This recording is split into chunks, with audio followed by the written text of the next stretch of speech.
continuing to buy for a couple of reasons. One, it tends to be a good investment. Some people buy precious metals. Some people buy cryptocurrency. Some people buy guns. You put them in a box, keep the receipt, they're going to go up in value. Also something passed down family member to family member. But some maybe are buying it because they realize that we could have real problems here in the U.S. if we are forced to go after someone like Iran or we get into it with China. I think a lot of them realize these red states are going to be targeted. And I think they are going to be targeted. I agree with Bernie. I don't see America in end times. I think we've been absorbed by the New World Order. I think we've been absorbed into the 10 Federation. But I think they're going to do something to try to bring down America. I think a lot of Americans realize that, and they're getting ready. May God save America. Take care.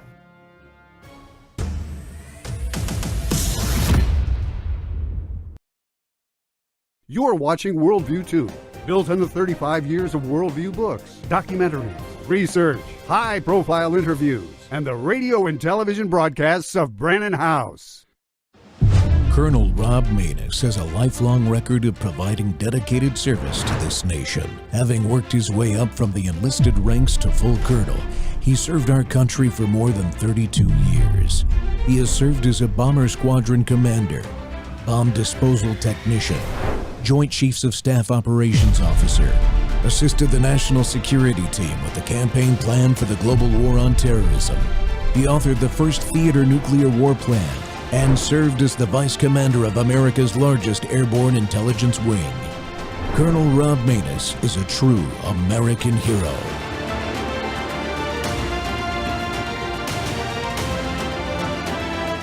This is Rob Maness Live. And how audacious, how crazy of Mary Talley Bowden to try to save a life as a doctor. And they're trying to crucify her with the medical board, the same medical board that had for 12 years, the medical director of the Texas Medical Board was also paid to be supervising as the pathologist, as a medical director of Planned Parenthood, which is taking life, human life. For 12 years during the same time, you have one that saved a life, you have another one that for 12 years was a part of a system that was absolutely involved in taking human lives. Which one is being held accountable? Which one is being crucified? Absolutely, Mary Talley right. Bowden. Actually, I want a quick pitch for our Texas State Senator Bob Hall in relation to what you're talking about. Texas Senator Bob Hall, who's just a fabulous conservative, has a bill in this legislative cycle that would require the Texas Medical Board to remove records of disciplinary actions against doctors if within the record against the person there's any mention of budesonide, hydroxychloroquine, ivermectin, or mask. If those words are in the disciplinary action toward this doctor, then the state medical board be forced to drop the disciplinary action. It's a beautiful thing. And honestly, yeah, he's like a hero. He is a hero. Yeah. Senator Bob Hall is a hero. Yeah. We have far to go to fix our broken and corrupt health systems. Welcome to Whistleblower Wednesday again on the Rob Maness Show, and we're live on Worldview Tube. Our X Space is simulcast, Rumble, YouTube, Truth Social Plus, Amazon Fire, Apple TV, and Roku. Well, doctors who saved lives are still being punished. You just heard it. As hard as those words are to believe, it is true. Even though we've come very far since the pandemic, corrupt medical providers, medical associations, pharmaceutical groups, and companies and government entities are still attempting to destroy the lives of very courageous medical providers who stood up, spoke the truth when it was not common, and bravely treated patients that saved countless thousands of lives that might otherwise have been lost due to false treatment narratives and misapplied medicines, or worse, banning medications like ivermectin from use, even though it is safer than almost any other medication in recorded history. And banning that medication let people die. The corruption and conflicts of interest that enabled the government and medical communities to trample on our medical freedom and rights is being addressed by new leadership, yes, but we must be careful not to ignore these new actors because they're coming on the scene to help, they may also possibly be conflicted as well in their interests. The danger is real. We still have little babies' parents being told their newborns need COVID mRNA vaccines as calls for stopping the shots completely are getting louder. Well, my guest today is Dr. Mary Talley Bowden. Dr. Bowden is a fighter for all of us to be able to make our own informed medical decisions and have doctors that can tell the truth, and founded Americans for Health Freedom. She kept over 6,000 COVID-19 patients out of the hospital during the pandemic, and I'm convinced saved their lives, and sued the FDA for spreading misinformation and won. Dr. Bowden, welcome to the Rob Maness Show. Thanks for having me. I really appreciate you. I know your time is very valuable and you're busy. Everybody is trying to interview you.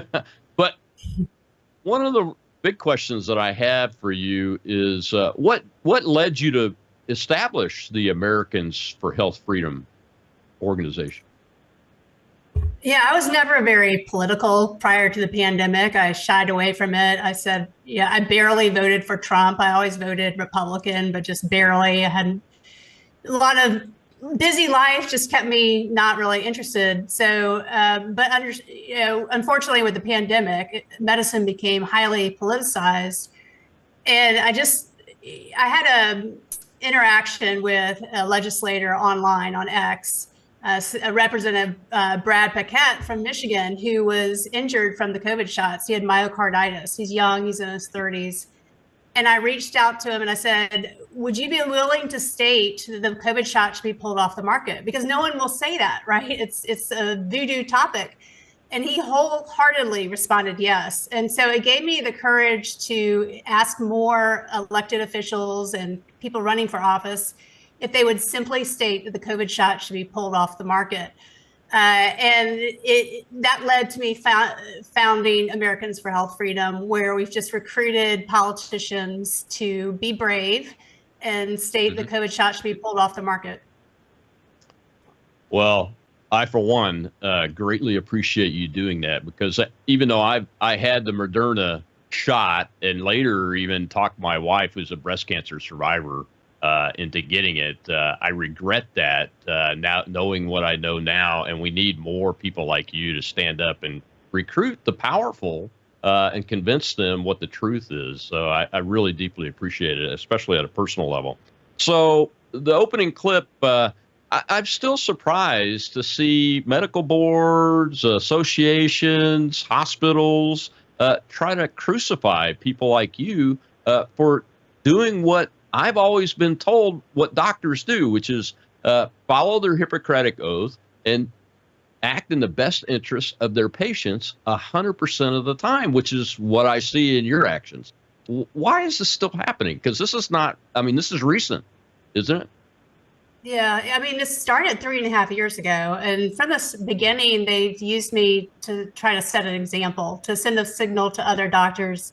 This is what you do if you speak out, because I'm just a solo physician. I'm not really a threat to anybody. And I just started speaking. First, I just spoke out about mandates. I didn't say anything bad about the shots. I just said people should have choose, because that's a fundamental human right.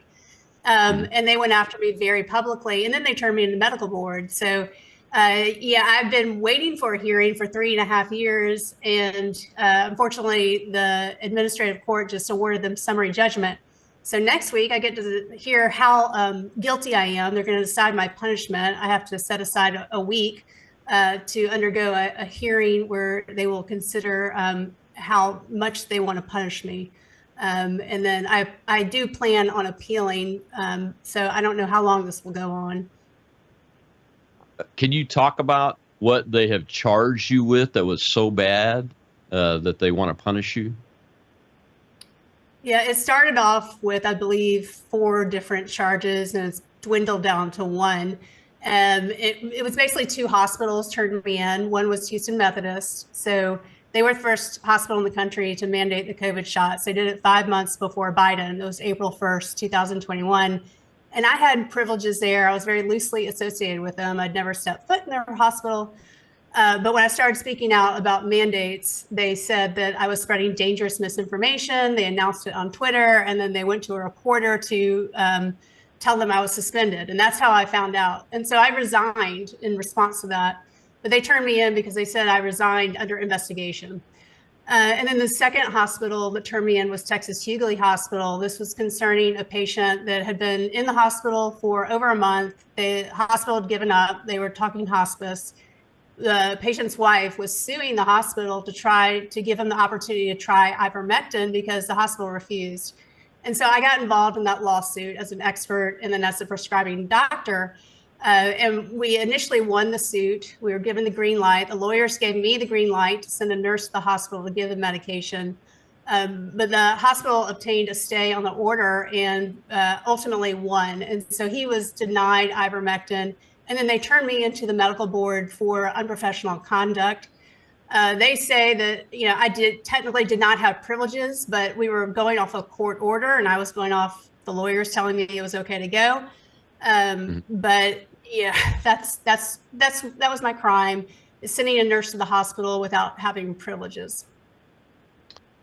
Well, I mean, it just blows me away. It also raises the question in my mind, this is still going on, 3 years later, and you're not the only one, I'm sure. In your mind, what's the path to accountability for this whole pandemic? We know the United States government had some involvement in gain-of-function research through Fauci's organization and everything, but we hear that maybe Andrew Cuomo is going to court now to defend himself because of decisions he made to put people in nursing homes that caused a lot of deaths. Ultimately, I mean, how do we find a path to accountability when powerful organizations are still going after the doctors that were doing the right thing? It's discouraging, that's for sure. I mean, even under international law, there have been multiple violations, but the problem is all the countries that protect international law are all complicit. So it's very frustrating. I was optimistic with a new administration, but I'm frustrated because they seem to want to just talk about food and ignore the pandemic, these are really trampled on our rights, our fundamental human rights, in so many different ways. And it's just amazing that no one's doing anything about it. But I intend to keep speaking as loud as I can until something happens. So have you lost confidence in Secretary Kennedy to address that issue at all? I mean, one of the reasons that I voted again for Donald Trump is because he got Kennedy on board because of this issue and I have an autistic son, my youngest son is, and I want to know why he is that way and what's causing that, this big jump in the number. Can we help him get it figured out? Because we can't just talk about food. Yeah, it was a blow. I mean, I know everybody's celebrating the ban on food dyes, but I really never thought that food dyes would be banned before the mRNA shots. So that is a real blow. But last night on Jesse Waters, he talked about the COVID shots. So that was encouraging. That was the first time I've heard him talk about it since he's been in office. I mean, there may have been other times that I missed, but that gave me a glimmer of hope. But it's just so plainly obvious to me that these shots, first and foremost, should not be given to babies. And the babies were never under any threat to have any kind of serious problems from COVID. And we do not have long-term safety data on these shots. We also have just abundant data showing how harmful they can be. So it's astounding to me that is not the first thing out of his mouth with every interview. But unfortunately, there seem to be larger forces at bay. I mean, I, in my heart, know that he knows that these should be off the market. I just don't understand why it can't be said. Yeah, I think he knows too. I agree with you on that. And in the next segment, when we open it, it'll be a little video from Peter McCullough about the vaccine, the COVID vaccine. But I want to dedicate some time to multiple vaccines and get your take on some of the things we're hearing about and seeing, because it's really difficult to filter out the narrative, the false stuff whether you are somebody that's skeptical about vaccines or whether you're pro-vaccine, there's just so much false information out there and it's about medicine and health, so it scares the heck out of people. So I want to give you a chance to address some of that stuff, but the big thing I want to talk about is this COVID vaccine shot and it on the childhood schedule, the vaccine schedule, because that is troubling that hasn't been immediately removed. I share your concern about that, especially considering that Secretary Kennedy has said, I'm gonna figure out what's causing these autism numbers by the end of September of this year, because as I'm sure you're aware of, a lot of us parents are convinced that there may be a there when it comes to the childhood vaccine schedule, because it's so different. Mary, it's so different. I mean, I'll go into it in the next segment. We got to take a commercial break here, but it's just really different, and we need to take a hard look at it. We'll be right back with Dr. Mary Talley Bowden here talking about medical corruption, really.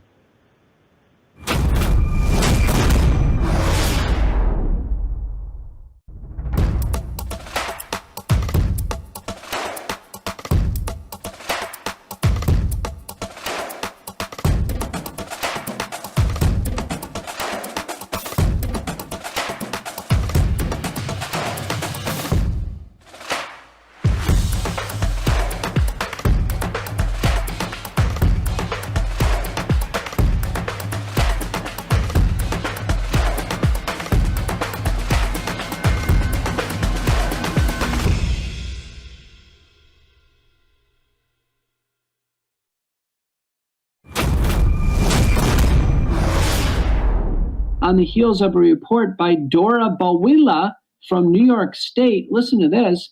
This is in children that were basically encouraged to take the vaccine. The parents took them in ages 5 to 11. 356,502 children took the vaccine. Do you know what the vaccine efficacy was across the weeks of December and January? It was less than 25%. Wow. This vaccine was basically like doing nothing. It does nothing for children.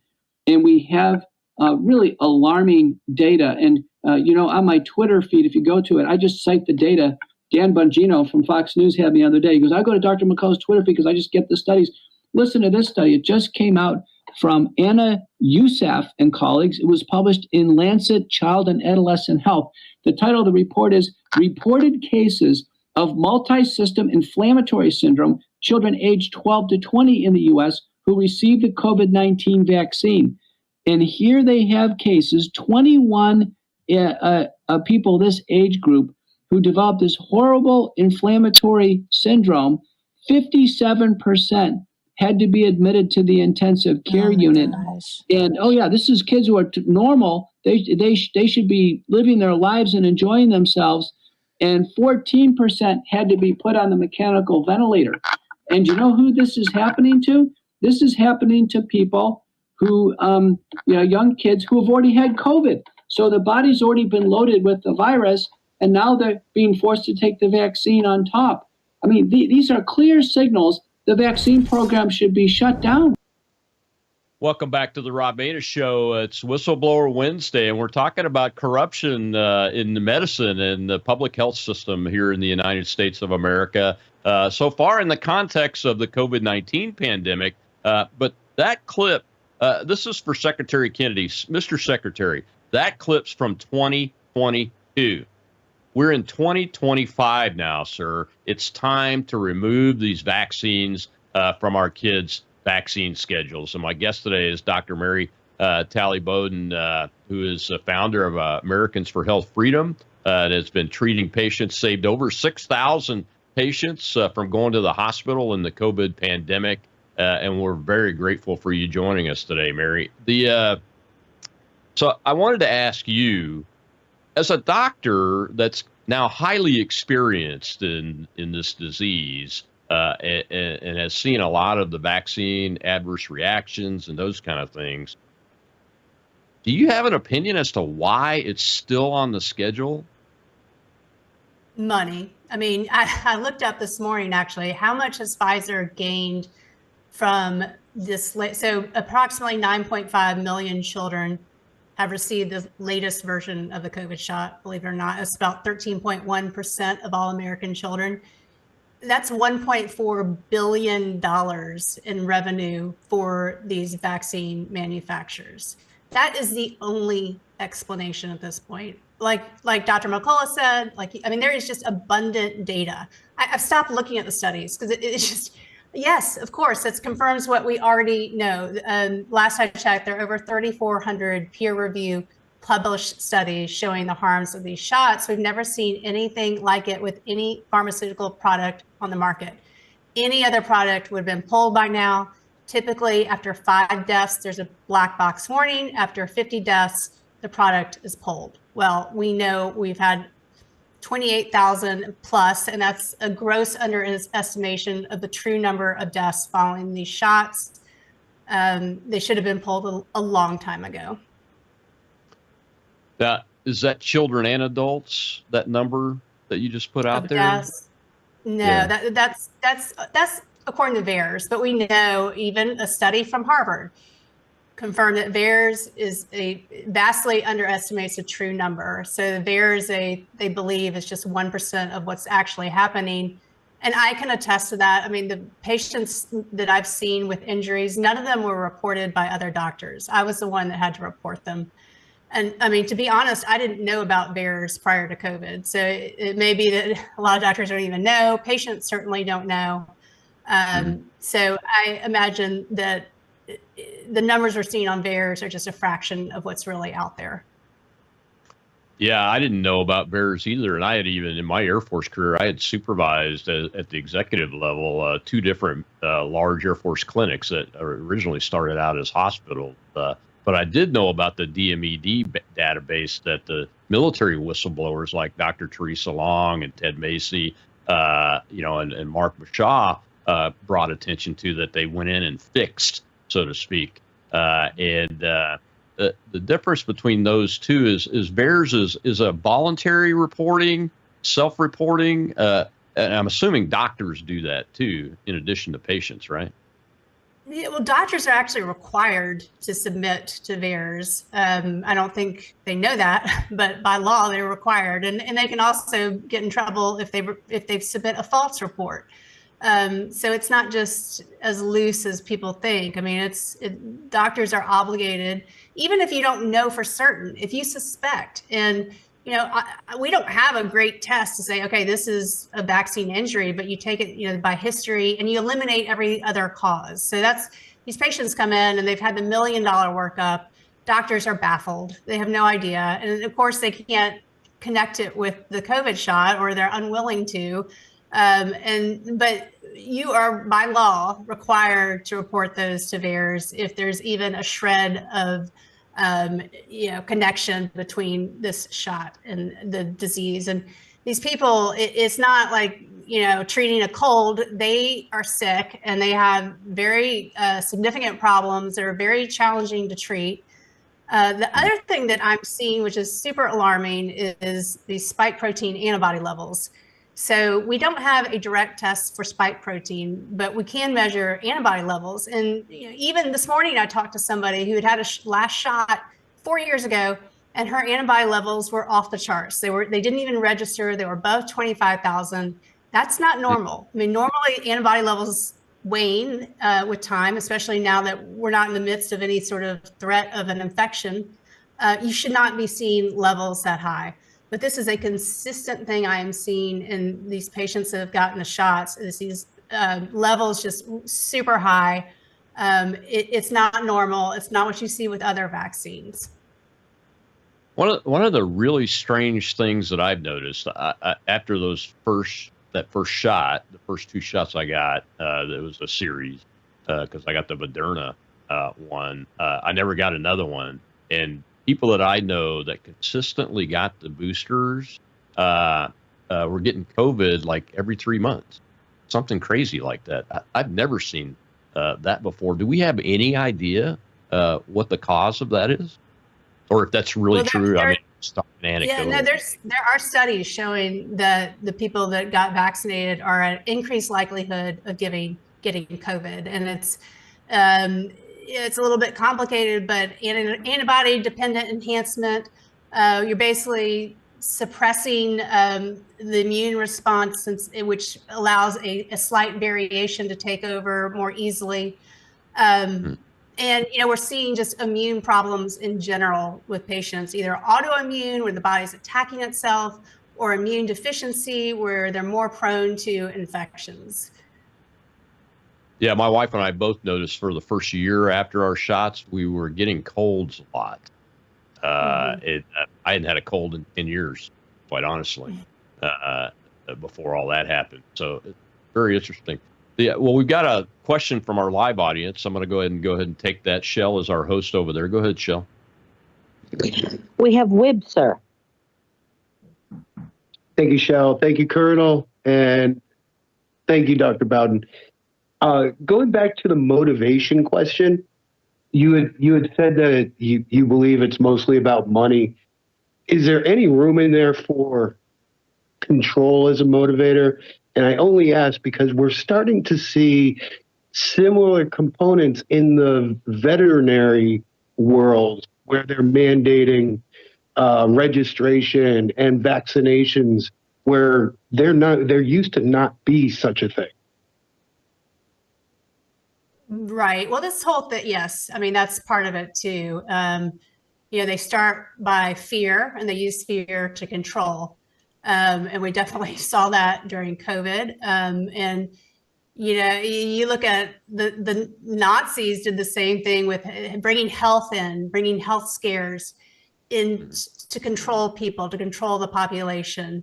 And so it's a theme that we've seen in history. And unfortunately, it's people are not recognizing it like they should. They're captured, and yeah, control is big. And doctors are easily controlled, and then they also tend to control. So it's a perfect storm.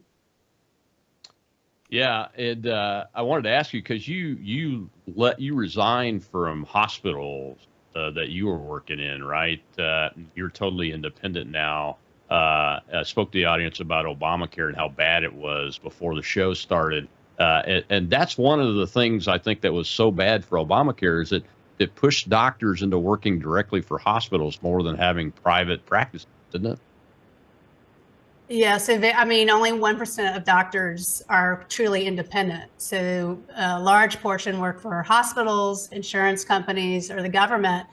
And it is more difficult. In some ways, it's harder to be independent because you're running a business at the same time. It's easier in a lot of ways to be an employee. You don't have to deal with any of the financial aspects or managing people or any of that. But at the same time, you're truly independent, so you don't have a third party telling you how to practice medicine, which I really enjoy, and which allowed me during the pandemic to treat patients the way I thought they should be treated and not listen to a third party.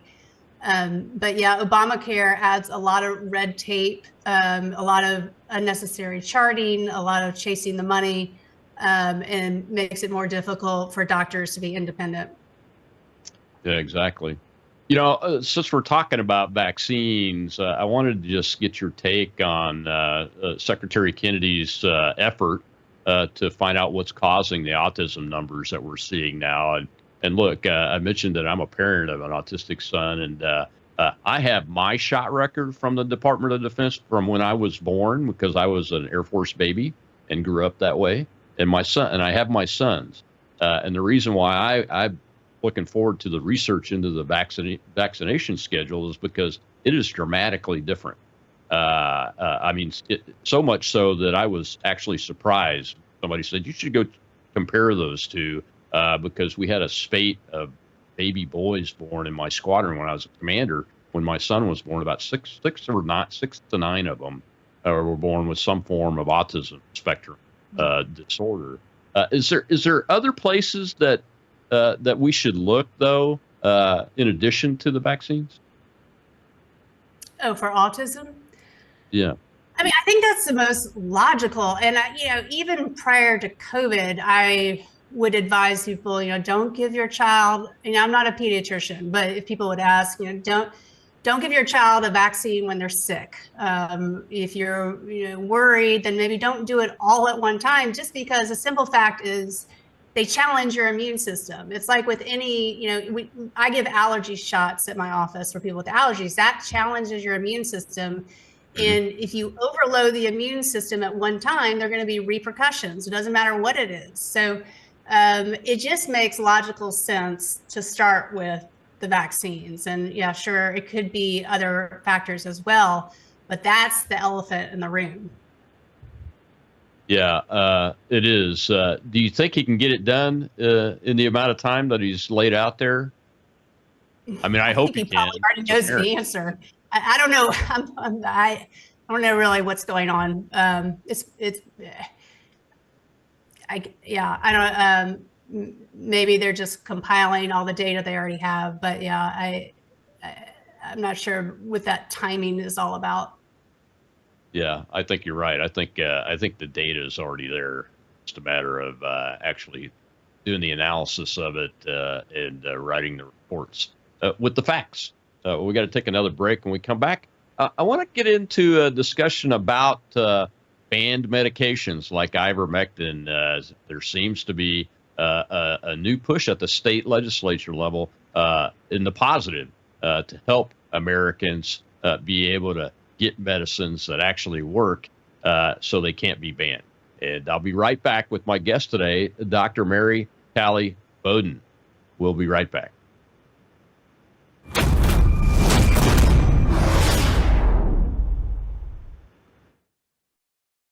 But with Brandon, it's always cutting edge stuff happening in the world.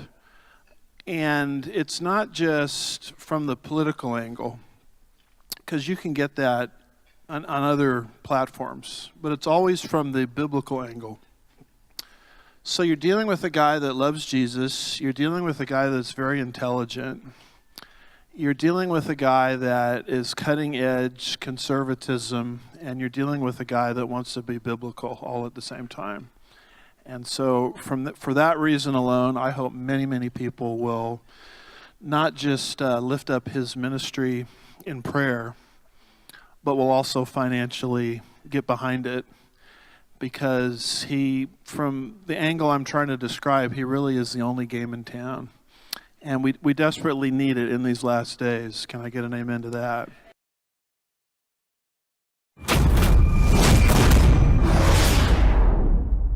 Hey guys, it's Chad, and I'm on the road again. I'm somewhere every weekend, and usually in about 30, 35 states a year. And it's amazing to me that after the pandemic, and all of us were villainized for talking about the benefits of ivermectin, that in a lot of those states, ivermectin is still not something that's legal.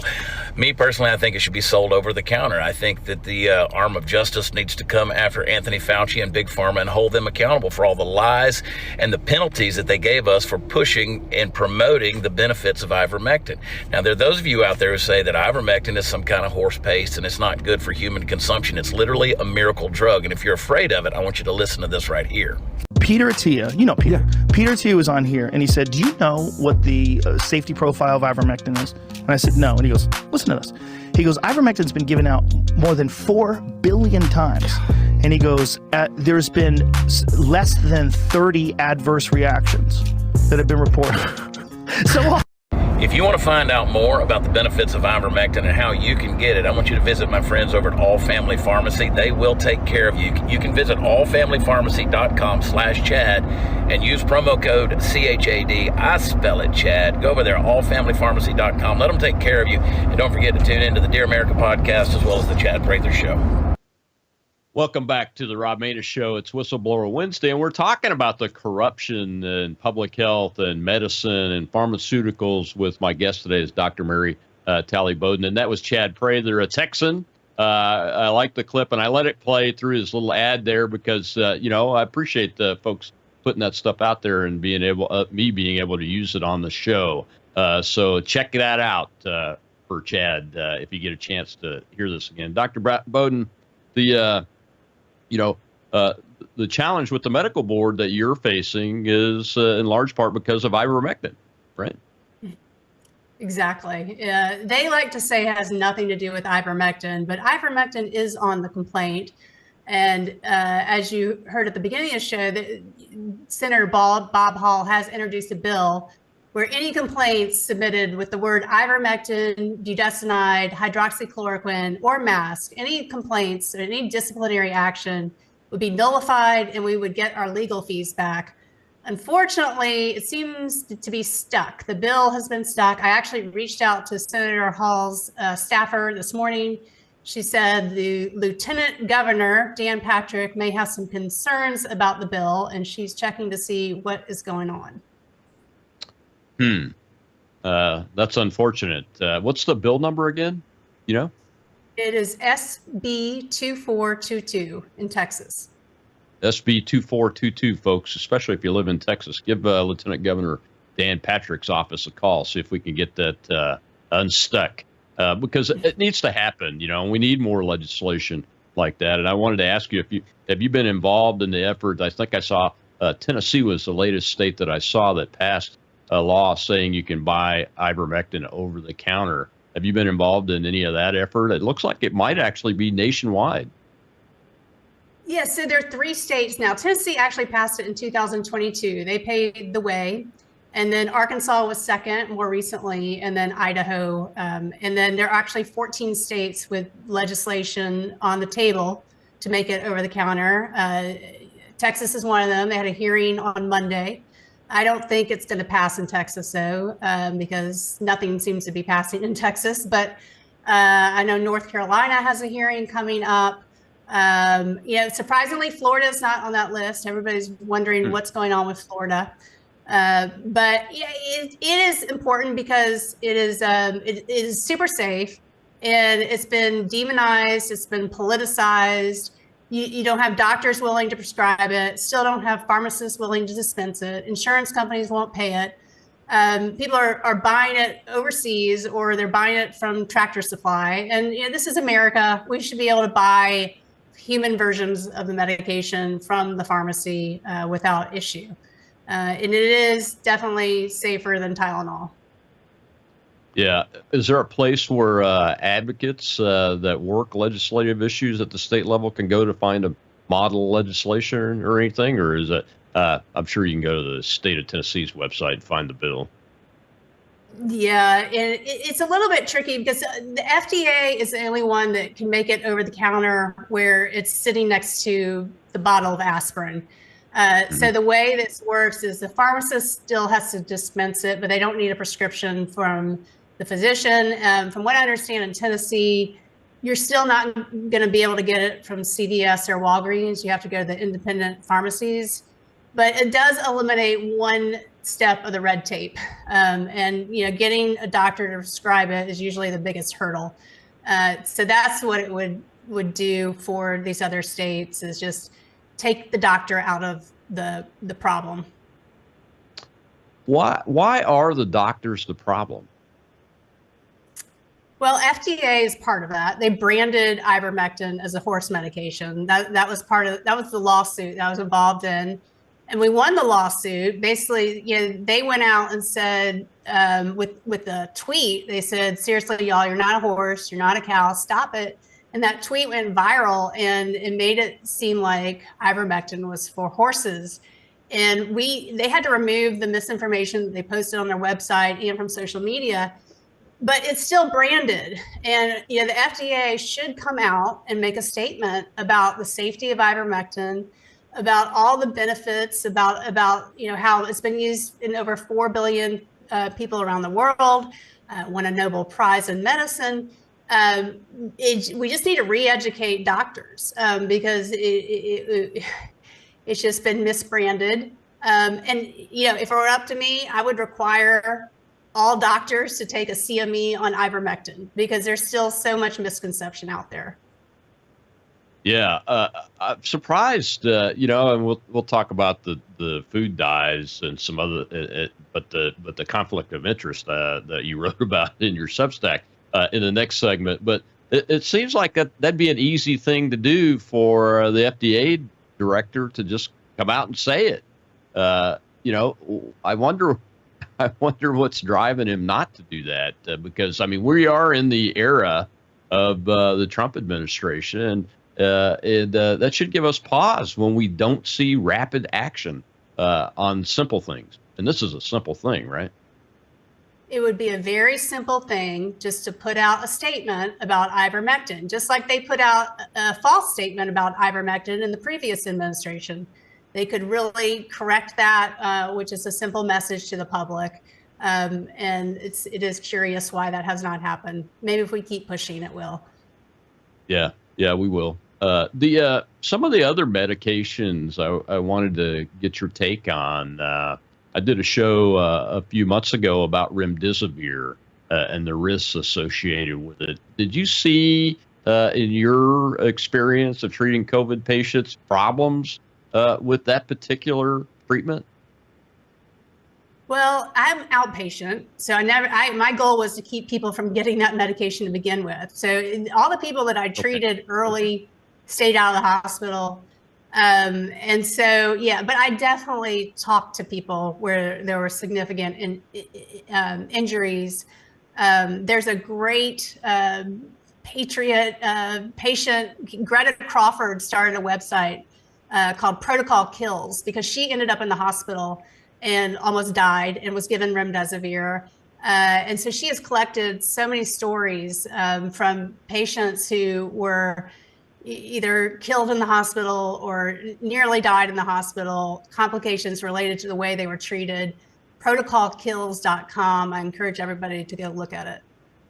Yeah, that's a good one. I had not heard of that one, but I did see the reporting on the military side, and it was titled, what was the title of that? It wasn't Remdesivir Kills, but it was something kills. Speaking of protocols, the whole hospital protocol, I mean, you were so right to keep people out of going into hospitals. Even us non-medical provider folks figured out really quickly that it looked like we were actually killing people with respirators. And this was the part that really bothered me, but telling people not to get treatment in the initial phases of infection. Why was that?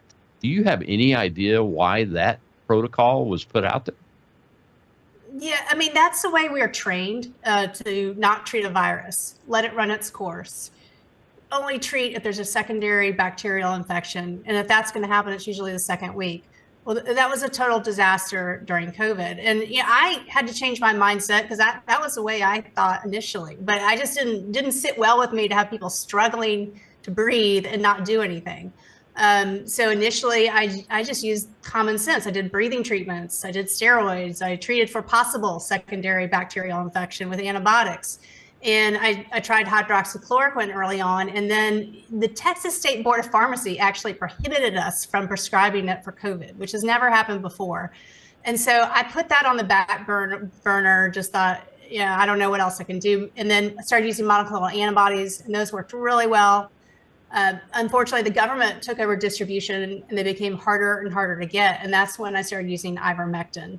But it was a learning process for me. And it just simply grew out of, I got to do something. I got to try something. I'm not going to just do nothing. And I don't understand why other doctors didn't do that. But so many doctors just shut their doors and told their patients, wait till you can't go.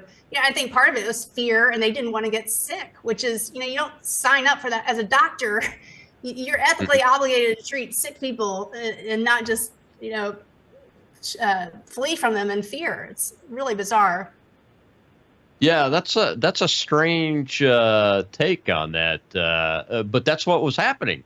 I think that's what was happening. They were in large part afraid. One more question on vaccines, and it's because you're in Texas and this measles thing that popped there. I read an article this morning about the little girl, the 6-year-old that passed away, and it was from a pneumonia, but it was because of like a mistreatment situation. what's really going on with this measles outbreak over there? Do you have any idea? Or but specifically about the little girl, that's really surprised me because they were making it out in the headlines that she died from the measles initially. Yeah, I mean, I don't have the records, but from what I understand is that she was undertreated. So they didn't give her the appropriate antibiotics. And it may have been that same mindset. Well, she's got measles virus. So, what can we do? There's not much we can do because it's a virus. And so they weren't aggressive enough in treating the complications from the virus, like the bacterial pneumonia. That's what I assume happened. Wow. Unfortunate. Well, they're in our prayers for sure. Well, we got to take our last break, Dr. Bowden. But when we come back, I want to get into your article you wrote about conflicts of interest. And we're going to show a clip from Callie Means about the dyes in the food, which is great stuff. But there's a concern, and a valid concern, that we should be talking about when we have new actors show up on the stage, especially in government. We'll be right back with Dr. Mary Talley Bowden.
You had Secretary Kennedy flanked by the FDA commissioner and the head of the NIH, and they made a very clear statement that the building behind me is going to take common sense action to reverse the harrowing chronic disease crisis where nearly 50% of teens are overweight or obese, 38% of teens have prediabetes. And today they said it's going to happen fast, Laura. These dyes are going to be out. These petroleum-based dyes. And their statement was very simple. Decades we've been talking about the children's chronic disease crisis. Administrations have ignored it. The Biden administration did not have the word chronic disease in their HHS action plan. Today, they said we're going to take the common sense action of removing this literal crude oil from our food supply, which is an action every other developed country in the world has already done. Now, Callie, my brother asked me this today, and I didn't have a good answer. He said, what took so long? And he said it must be money. The lobbyists are giving money to the various politicians, and Democrats care about health, and they're all granola types, right? But granola has a lot of junk in it, too. Well, Laura, it was very heavy for me standing in the HHS building today. That's the largest department in the U.S. government. The healthcare budget is the largest and fastest growing part of the U.S. budget, and 90% of that spending is on chronic disease that are preventable. We spend 5 times more per capita than Spain on healthcare, but live 5 years less. The simple fact, Laura, as Bobby Kennedy and President Trump talked about during the campaign, is that there are broken incentives of our healthcare system that profit when a child is sick with chronic disease. Now 35% of our teens are on a chronic disease medication. This is going to be step by step. Nobody's saying the food dyes is everything, but you're going to see a flurry of common sense action from this White House to chip away at these trends. It makes no sense that we've waited this long. Welcome back to the Rob Maness Show. It's Whistleblower Wednesday, and my guest today is Dr. Mary Talley Bowden. And, Dr. Bowden, I'm thrilled about the food dyes, to be honest with you. As a parent that's been really chasing what has happened to my son, and as a type 2 diabetic myself, I am ecstatic that this stuff is getting removed from our food system and food supply and everything. We have a long way to go. There's a lot more things, in my opinion, I think Mr. Means is a very good spokesman. Although I saw him, I think it was in December of last year, and was surprised to see him as a government employee now. When I saw the hit that I just played just the other day, and or last night, and that really surprised me because I could have swore he said that he wasn't going to go into the government. He would do everything he could to, advocate for what he was advocating for, food supply safety, a lot of it from the outside. But something's going on there. You wrote about it. Great article, by the way. I know it's long, but I think it's worth talking about because I started this show talking about, in my monologue, about conflicts of interest. And conflicts of interest, I'm convinced, is why we have such a terrible public health system that has trampled all over Americans' liberties and doctors' liberties and rights and responsibilities, and has probably caused some deaths in that pandemic. So we've got to address it, especially when it's new people on our side of the idea, right? Exactly. So yeah, Callie has a company called TrueMed, which features products, wellness products that you can purchase using health savings accounts, which is tax-free money, basically. And I'm all for health savings accounts. It gives people more flexibility. They can get outside of the system. My problem with a lot of those products on there are not really proven to really help your health. I mean, they look good and they probably help, but there's not a lot of data.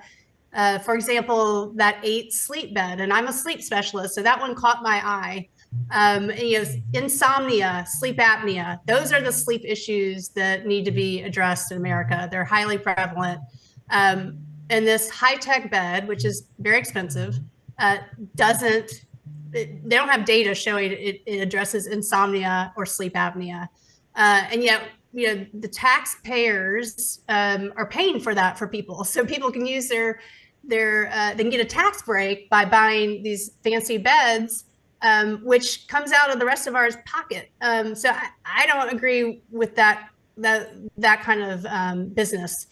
And Callie, yeah, like you said, he told me to my face, because I did an interview with him on Danny Jones. He said he had no interest in joining the new administration, and but now he is. He's being paid, and so he's required to remove. And maybe he has. I don't know, but if he's working for the government, he also can't be doing this business that gives him special breaks. Where it's very dependent on the government being favorable to his business. Yeah, I think as a not only as a people, but in government at all levels, we have to figure out how to address that issue. And we do have some mechanisms. When I've run for the U.S. Senate before at the federal level, and you have to fill out a financial disclosure form to show where you get your income from, so that everybody that votes for you can go look at that and say, okay, and I'm pretty sure you have to do financial disclosures when you're a political appointee too. But it's got to be, I think we have to figure out a way to fence off those types of activities. I wrote an article not long ago about Elon Musk because he's a national security defense contractor. But he also has vast assets and interest in China, the China that's run by the Communist Party, China, which is very interested in our national security. So we have to have policies and procedures that will fence that off. Any recommendations on how to do that? Yeah, it's kind of beyond what as a doctor, what I know, but transparency is step one. And I would think that he would maybe step away from his company while he's working for the government. But like you said, it's, and I get it, because these people are, experts because of their business and what they do. But yes, we need more transparency and it doesn't matter what your message is. Your message could be on the same side as our message, but it's still the conflicts of interest need to be sorted out. Yeah, because they're dangerous and they lead to what we saw in the pandemic. I keep bringing that up as an example because it's the most stark example of danger from a public health and medical perspective that I think I'll ever see in my lifetime, to be honest with you. We'll get some more questions from the audience before we get to the end of the show. Let's go ahead and take those. Go ahead, Shel. We have Cookie, sir. Good afternoon. Thank you, Colonel. Thank you, Dr. Bowden, for your fight. I had two questions. One, what is being done or what can be done for if you or family members are a victim of the COVID shots? And the other one is, was there ever any true benefit for those that had health issues for this? And if they had done any studies between healthy individuals and the population of that had health issues? Right. I mean, so it's a complicated because there's multiple studies on both sides of the issue saying that, yeah, the shots were absolutely no benefit at all. And then you've got studies showing that, yes, this shots saved millions of lives. So my take on it, though, is we had early treatment. We had very effective early treatment. And even if you didn't use ivermectin, monoclonal antibodies worked wonderfully. And so we had safe, effective treatment. We did not need to go down this route of a experimental shot that was rushed to the market, a technology that we have never used before. We basically deployed a phase 3 study on the entire world. It was completely unnecessary. But yeah, there's studies supporting both arguments, but it's just missing the obvious fact that we had treatment. And if you look at the actual mortality rate from COVID, it really wasn't as high as they made you think. The highest that I can find is 0.3%, but there's other studies showing it's 0.0003%. So and then we had problems with testing. And is a COVID death really a COVID death, or is it somebody that came in on a motorcycle accident and happened to test positive for COVID? So there are all sorts of complicating factors. And then in terms of what you can do, yeah, it's tough. I mean, it's a challenging problem. We need the NIH to step up and take action and really do some good studies. I use ivermectin a lot. It binds the spike protein. It's anti-inflammatory. You have nattokinase and bromelain, which are two supplements that are thought to degrade the spike protein. If you go to Independent Medical Alliance, there are protocols that people can use to try to detox.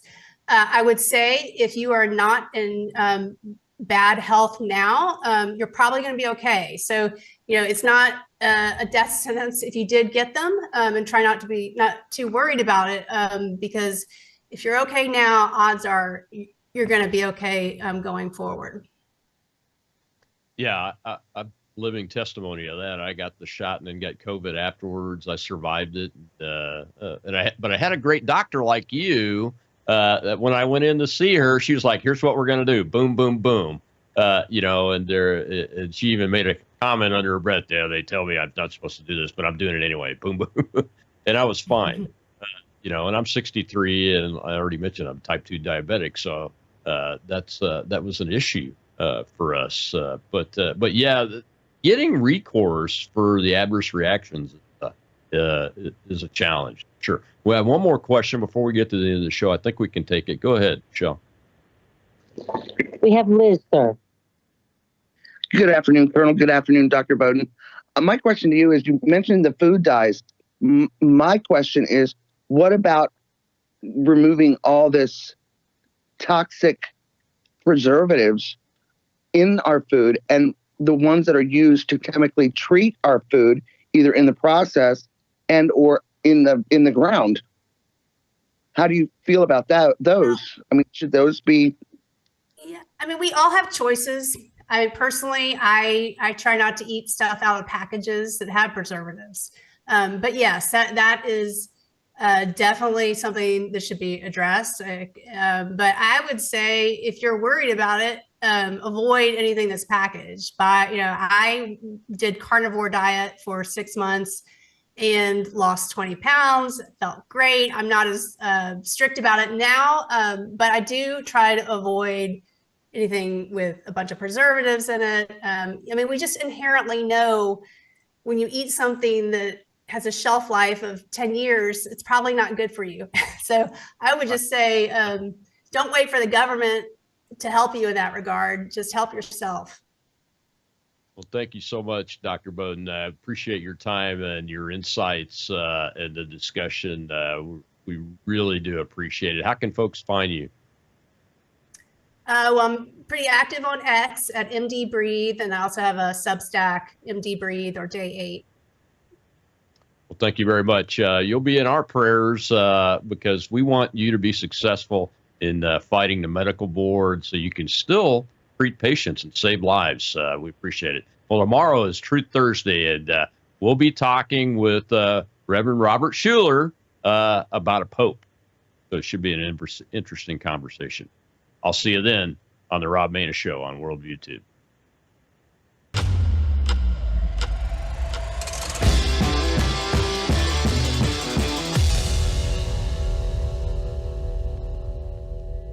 You're watching Worldview 2, built on the 35 years of Worldview books, documentaries, research, high-profile interviews, and the radio and television broadcasts of Brannon House.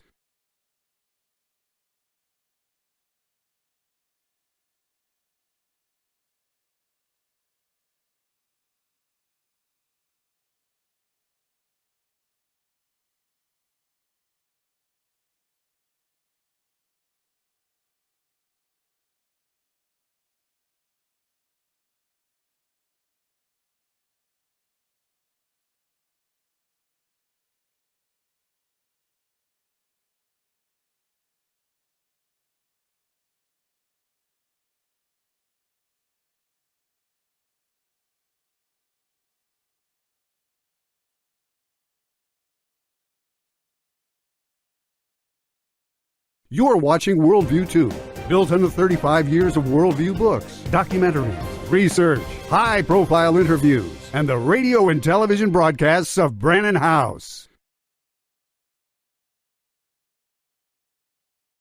Hello, I'm Brannon House. Would you like to gain access to over 20 years of my radio shows, TV shows, my books? I've written 15 books, and most of those books are ebooks now, and we have conference DVDs, conferences where we filmed our conferences at the Ozarks, literally starting 20 years ago.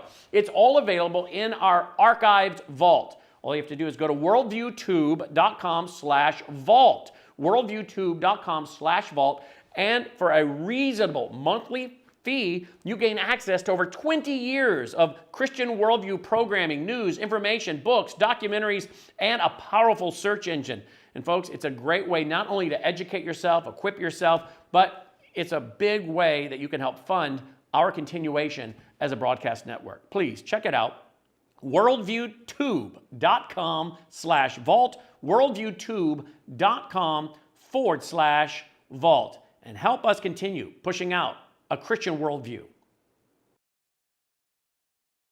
You're watching Worldview 2, built on the 35 years of Worldview books, documentaries, research, high-profile interviews, and the radio and television broadcasts of Brannon House.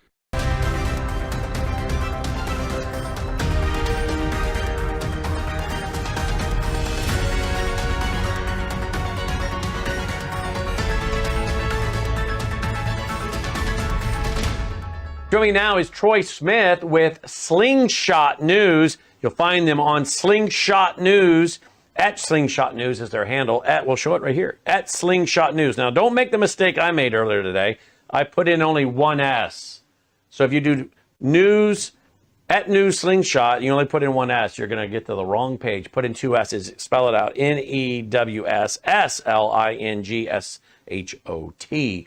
Well, Governor DeSantis, he gave a speech here pretty recently I think it was today. We'll find out from Troy Smith, the host of Slingshot at worldviewtube.com.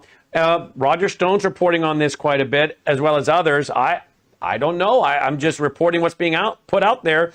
Florida Governor Ron DeSantis becomes enraged while speaking about the $10 million Hope Florida scam, screams for about how unfair it is. What is all this about? $10 million? Something involving his wife. He claims he's being attacked. Let's get the scoop, because Roger's tweeting about it, Roger Stone. Troy Smith is talking about it and tweeting about it, and he joins us now. Troy, welcome to Brandon House Live. Thanks for being with us tonight. Sir, I just want to say thank you very much for the hospitality you've shown me over the last few months with Slingshot TV, and now welcoming me here on the show. It's truly an honor, and you guys are really the best in the business, but everybody knows that. You're very, very kind. Thank you, Troy. Appreciate that. Glad to have you on board. All right. So what's going on? $10 million, Hope Florida. What is all this about? How does it involve his wife? Well, Brennan, it's a very sad story, really, especially when you consider the subject matter here. You see, Casey DeSantis, who is yet to declare for the governor's race in Florida, is going to declare. Sources tell me that she is likely days or weeks away from making the official declaration. Now, Byron Donalds, the representative, the Trump supporter, who's had a long track record of supporting conservative values, he has already declared in this race, and Trump has already endorsed him. In fact, it was Trump's prodding him to get into the race that actually created the scenario that we're talking about now. So a few years back, Casey DeSantis ushered in this charity called Hope Florida.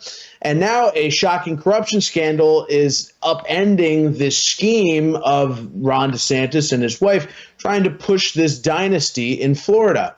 So it was recently revealed that Casey DeSantis' Hope Florida charity received a $10 million payout as part of a settlement with the state's largest Medicaid provider at the behest of Ron DeSantis' Florida Agency for Healthcare Administration. The money was moved into Hope Florida, a charity 501c3, from the AHCA as part of a $67 million settlement between the AHCA and Medicaid provider Centene regarding alleged overpayments made to pharmacy benefit managers. Now, Brendan, $57 million of that 67 total went back to the taxpayers, while inexplicably, $10 million of the money was directed by Ron DeSantis' administration to be donated to his wife's charity. Now, there's another wrinkle here, Brandon, that's particularly troubling, and that is that once the money goes to Hope Florida, which is supposed to be about cancer, by the way, that group dispersed two different separate $5 million payments to two separate political committees which were advancing the governor's agenda in the last political election. So we have right here the facts. You can check it out on slingshot.news. We posted an article about this. You can also find it at our Substack. This is cut and dry. The money goes to Hope Florida at the direction of Ron DeSantis' administration, and then is dispersed to help him politically in 2024. Now, Brandon, if that's not corruption, I'm not sure what is. Wow. And now here it is at Slingshot News, slingshot.news, the $10 million slush fund payout that will derail the DeSantis dynasty. Then if you go over to, I think Politico has an article on it, if this is it. Yeah, here it is, Politico. DeSantis Hope Florida scrutiny deepens amid new revelations on $10 million payment. Subtitle, two groups wound up giving money to the effort to defeat the Pot Amendment within days of receiving it from the Hope Florida Foundation. Roger Stone is also tweeting out on this, if I can find that real quick. I think I just saw something from Roger. Here it is. Roger tweeted out April 13th, corrupt Governor Ron DeSantis and his pushy, self-absorbed wife diverted $10 million from Medicaid to their political slush fund. They did it with the assistance of the occurring Florida Attorney General. They must all be arrested, charged, and convicted, end quote. Now, that's Roger Stone. Who is the occurring Florida Attorney General? I'm guessing that's the one that's acting right now after Pam Bondi went to being the U.S. AG? Absolutely. And he is a DeSantis toady who's been appointed just recently And it's been a situation in Florida where the Attorney General has basically gone after, his name is Youthmeyer. He's gone after all of DeSantis's political enemies. Like, for instance, when we saw the Tates arrive in Florida, he was quick to take action against them. He's been quick to take action on a lot of things. But, Brandon, on a lot of key issues, he's been absent. One would be the investigation into Ryan Ruth, the man who took shots at Mar-a-Lago and was shot at by police and escaped earlier in the election cycle, just in 2024. It took them up until just a few weeks ago to charge Ryan Ruth. And we're looking at this and what's going on? Why are they so slow on issues that matter to Trump supporters, that really matter to the voters of Florida, but on things like, the political will of Ron DeSantis, whether that be going after the Tates or really expediting a lot of the things that Ron DeSantis is trying to push through towards the end of his term here, the Attorney General's at his beck and call. So, Roger, I've spoken with him about this at length.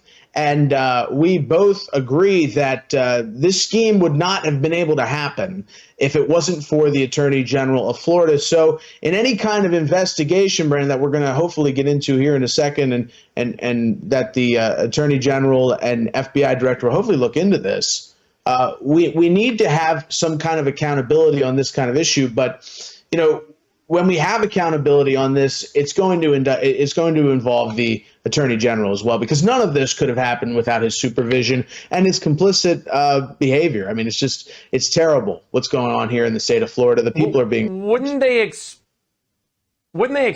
that this is gonna? You're a political figure.